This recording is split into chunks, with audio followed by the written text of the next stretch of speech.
Hello friends, समितास ब्लगले आपनालोকক पुनरबार स्वागतम जनाइছোঁ। আজি মই আইতাহঁতৰ ঘৰলৈ আহিলোঁ আকৌ আৰু এতিয়া আইতাহঁতৰ ঘৰলৈ পালোহি। কিটচেনতে আছোঁ, মায়ে বনাই আছে, মাছ বনাই আছে আৰু আপোনালোকক ৰেচিপি এটা দেখাম। এয়া মায়ে ভাজি বনাই থৈছে, বন্ধাকবি ভাজি। এয়া মাছ বনাবলৈ ৰেডি কৰিছে, মাছখিনি ফ্ৰাই কৰা হৈ গৈছে আৰু বাকী বনাই আছে। মাছৰ জোলখিনি অলৰেডি ৰেডি হৈ গৈছে আৰু অলমোষ্ট। এয়া খাবলৈ ধুনীয়া হ'ব নিচিনাই লাগিছে। আৰু এয়া বন্ধাকবি ভাজিখিনি, এইখিনি চিম্পলেই বনাইছে। দহি বৰাখিনি বনাবৰ কাৰণে মায়ে পকৰীকেইটা ভালকৈ ভাজি তিয়াই থৈ আহিছে। তিয়াই থৈ আহিলে পকৰীকেইটাত পানীখিনি ভালকৈ এবজৰ্ব কৰি লয় আৰু ধুনীয়া হয়, ফুলি ফুলি উঠে। আৰু 2-3 ঘণ্টা মিনিমামটো তিয়াই থ'বই লাগে, সেইকাৰণে তিয়াই থৈ আহিছোঁ। গধূলিকৈ খাবৰ কাৰণে ধুনীয়াকৈ হৈ যাব, ফুলি ফুলি উঠিব। আৰু বাকীখিনি আপোনালোকক ষ্টেপ বাই ষ্টেপ দেখুৱাই যাম বুলি ভাবিছোঁ, চাই থাকিব। মাটিদাইলখিনি মিক্সিত পিচি ইয়াত জিৰা আৰু নিমখ দিয়া হৈছে। কেৰাহীত তেল দি গৰম কৰিছোঁ। বেটাৰটো এবাৰ ভালকৈ লৰাই লৰাই মিক্স কৰি লৈছোঁ।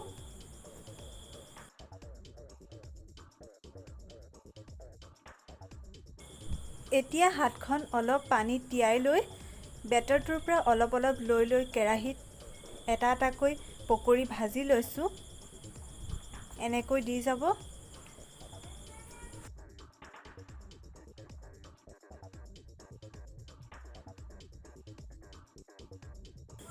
এটা ছাইড ভালকৈ সিজাৰ লগে লগে লুটিয়াই দিব লাগে পকৰীটো, তেতিয়া ভালকৈ সিজে।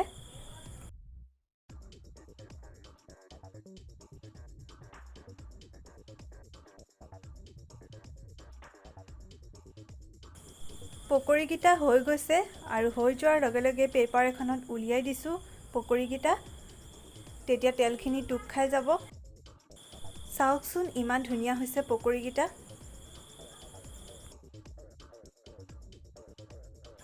এতিয়া এটা ডাঙৰ পাত্ৰত 2 বটলমান পানী দি লৈছোঁ। এতিয়া এটা পাত্ৰত থকা পানীখিনিৰে পকৰীকেইটা ভালকৈ ঘঁহি ঘঁহি ধুই ল'ব, যাতে পকৰীত লাগি থকা তেলখিনি গুচি যায়। এতিয়া পকৰীকেইটা অলপ অলপকৈ পানীত তিয়াই দিব। এতিয়া 2-3 ঘণ্টা পানীত পকৰীখিনি তিয়াই থৈছোঁ। ভাত খাই উঠিলোঁ। ভাত মানে বন্ধাকবি ভাজি আৰু মাছ আপোনালোকক দেখুৱাইছিলোৱে নহয়, সেইখিনি দিয়ে খোৱা হ'ল। মায়ে বেলেগ আৰু বনাবলৈ মাক মানা কৰিলোঁ। মায়ে এনেই বনাই খানা বহুত ভাল পায় আৰু ধুনীয়াও বনায়, কিন্তু বনাবলৈহে মানা কৰিলোঁ। ঘৰৰকেইটাহে, সেইকাৰণে ইমান বেছি আইটেম নবনালেও চলি যায় আচলতে।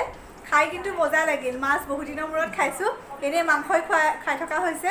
আপোনালোকক দেখুৱাওঁৱে মই, মাংসই খাই থকা হৈছে। সেইকাৰণে মাছ খালোঁ ইমান দিনৰ মূৰত, ভাল লাগিলে। আৰু মাৰ হাতৰ মাছ, সেইকাৰণে আৰু ভাল লাগিলে। আইতাৰ ঘৰলৈ আহিছিলোঁ যদিও ঘৰত কিছুমান কাম থাকি গ'ল আচলতে কৰিবলগীয়া, সেইকাৰণে আজি নাথাকোঁ। পৰহিলৈ মানে বা তাৰ 2 দিনমানৰ পিছত আকৌ আহিম, তেতিয়া আকৌ আপোনালোকক দেখুৱাম। মায়ে আচলতে বহুত ধুনীয়া ধুনীয়া খানা বনায়, আপোনালোকক দেখুৱাম। আৰু ময়ো যিখিনি ৰেচিপি বনাইছোঁ মাৰ পৰাই শিকি বনাইছোঁ। আৰু ঠিক আছে তেন্তে, মই অকণ ৰেষ্ট লৈ লওঁ। ৰ'দত বহুত ভাগৰি জুগৰি অহা হৈছে নহয়, সেইকাৰণে এতিয়া ৰেষ্ট লৈ লওঁ। আমি ৰৈ আছোঁ দহি বৰা খাবৰ কাৰণে, আৰু বহুত টেষ্টি হ'ব যেন লাগিছে। বহুত দিনৰ মূৰত খাম আৰু সেইকাৰণে ৱেইট কৰি আছোঁ। দৈখিনি এবাৰ ভালকৈ লৰাই লৈছোঁ।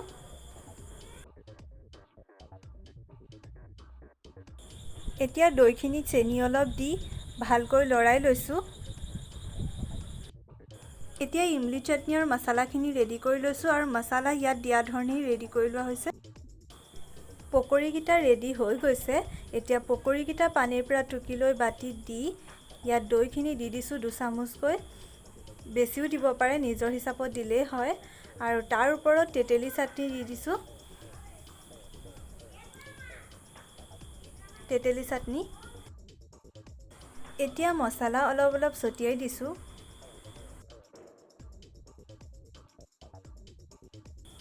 আৰু ইয়াৰ ওপৰত এতিয়া ভুজিয়া অলপ অলপ ছটিয়াই দিছোঁ। এয়া দহি বৰাটো ৰেডি হৈ গৈছে। খাবলৈ বহুত টেষ্টি হৈছে আৰু দেখিবলৈতো আৰু ধুনীয়া হৈছে। আপোনালোকেও এবাৰ ট্ৰাই কৰি চাব পাৰে।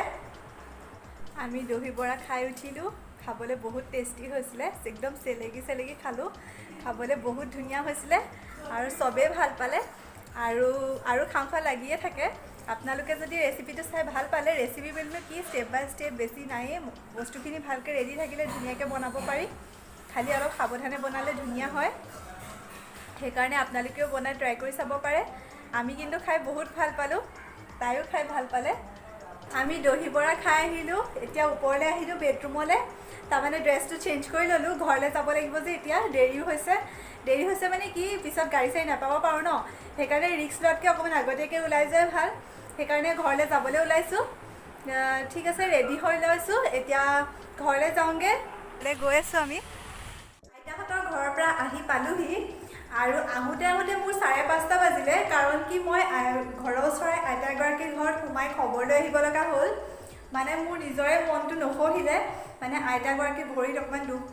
পালে মানে কি পৰি পেলাই প্লেট লগাব লগা হ'ল অপাৰেশ্যন কৰি আৰু মোৰ মনটো ইমান বেয়া লাগিলে আইতাগৰাকী সদায় বাৰান্দাত বহি থাকে আৰু সদায় দেখোঁ যে আজি কেইদিনমানৰ পৰা দেখা নাই আইতাগৰাকী নেদেখি মোৰ মনটো বেয়াই লাগি আছে সেইকাৰণে ভাবিলোঁ আজি সোমাই লৈ খবৰ এটা কৰিয়ে যাওঁ 2-3 দিন দেৰিয়ে হ'ল খবৰ কৰা সেইকাৰণে আজি কৰি আহিলোঁ খবৰ আৰু দেখি বেয়া লাগিলে আইতাগৰাকী ঠিক হৈ যাব কেইদিনমান লাগিব খালি ঠিক হওঁতে ভৰিটো বিষ হয় আৰু তাতে বুঢ়া বয়সত পৰিলেতো বহুত বিষ হয় কষ্ট হয় বেয়া লাগে সেইকাৰণে দেখিলে আমাৰবোৰৰ কথাটো অলপ বেলেগ সেইকাৰণে আৰু খবৰটো লৈ আহিলোঁ যিয়ে হওক আৰু সোনকালে ঠিক হৈ যোৱাটোৱে বিচাৰিছোঁ মই আৰু সেইকাৰণে এতিয়া আহি পালোহি ফ্ৰেছ হ'লোঁ ভাগৰ লাগিছে এতিয়া ৰেষ্ট লওঁ আজি আৰু ভিডিঅ' নকৰোঁ কাইলৈ এটা ৰেচিপি দেখাম বুলি ভাবি থৈছোঁ কি হয় নাজানো আৰু ঠিক আছে ভিডিঅ'টো মোৰ চাই থাকিব গুড মৰ্ণিং ফ্ৰেণ্ডছ এতিয়া 9টা বাজি গৈছে আৰু আজি সোনকালে ব্লগটো ষ্টাৰ্ট কৰিছোঁ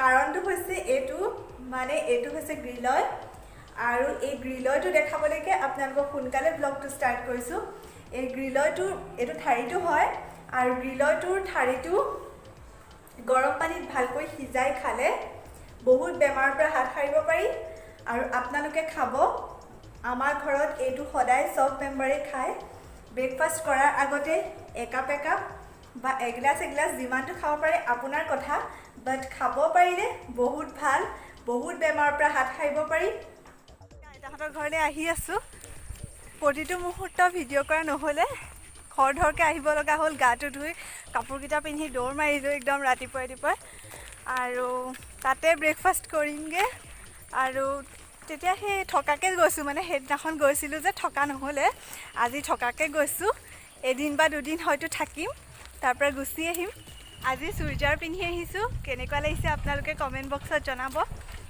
আৰু বেছিভাগ জিন্সে পিন্ধা হয় খৰধৰকৈ ওলাই যাবলৈ ভাল আজি চুইজাৰ পিন্ধি আহিলোঁ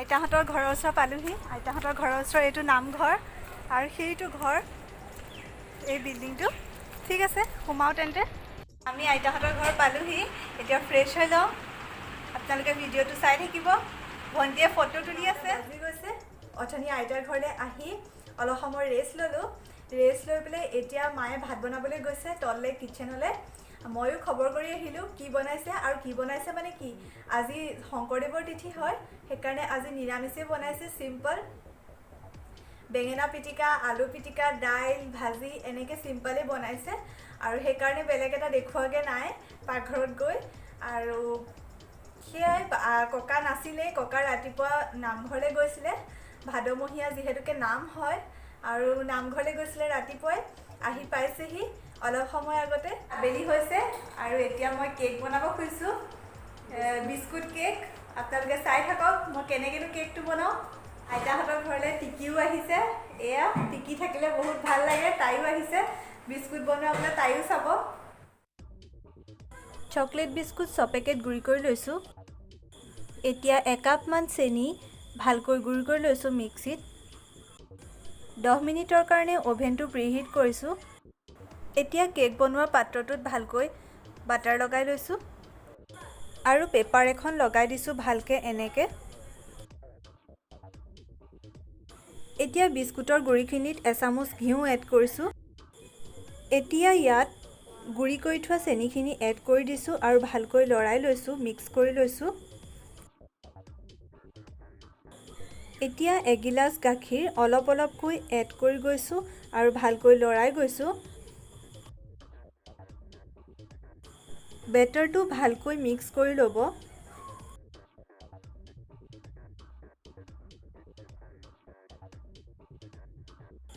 এতিয়া গাখীৰ থকা গিলাচটোত আওখালি পানী অলপ দি ভালকৈ লৰাই লৈছোঁ, ভালকৈ মিক্স কৰি লৈছোঁ। বেটাৰটো ভালকৈ মিক্স কৰি ল'ব। মিক্স কৰি লোৱাটো বহুত দৰকাৰ।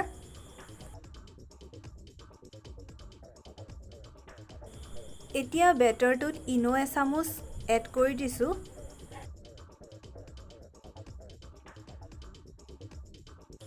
এতিয়া ইনোটো দিয়াৰ পিছতেই গাখীৰ এচামুচ এড কৰি ভালকৈ গুলি লৈছোঁ। এতিয়া বেটাৰটো ৰেডি হৈ গৈছে আৰু পাত্ৰটোত দি দিছোঁ বেটাৰটো।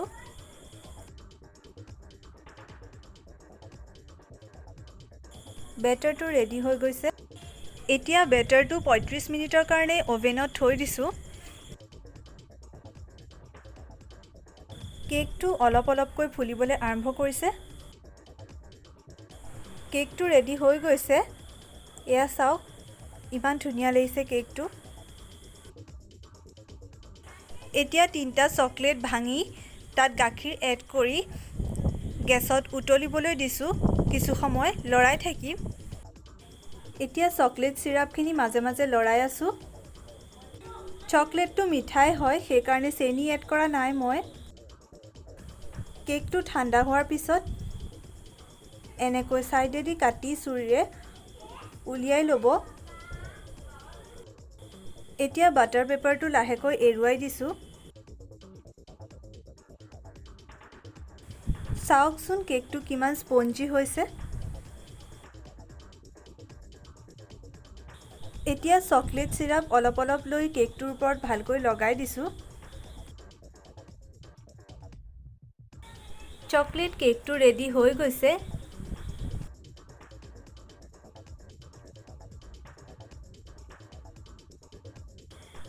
চাওকচোন কিমান ধুনীয়া হৈছে দেখিবলৈ।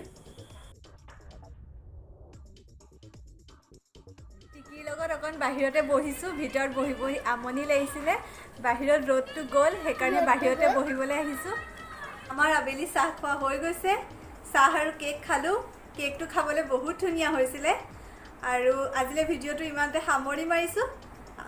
আপোনালোকে মোৰ ভিডিঅ' সদায় চাই থাকিব আৰু লাইক, শ্বেয়াৰ, ছাবস্ক্ৰাইব কৰিবলৈ নাপাহৰিব।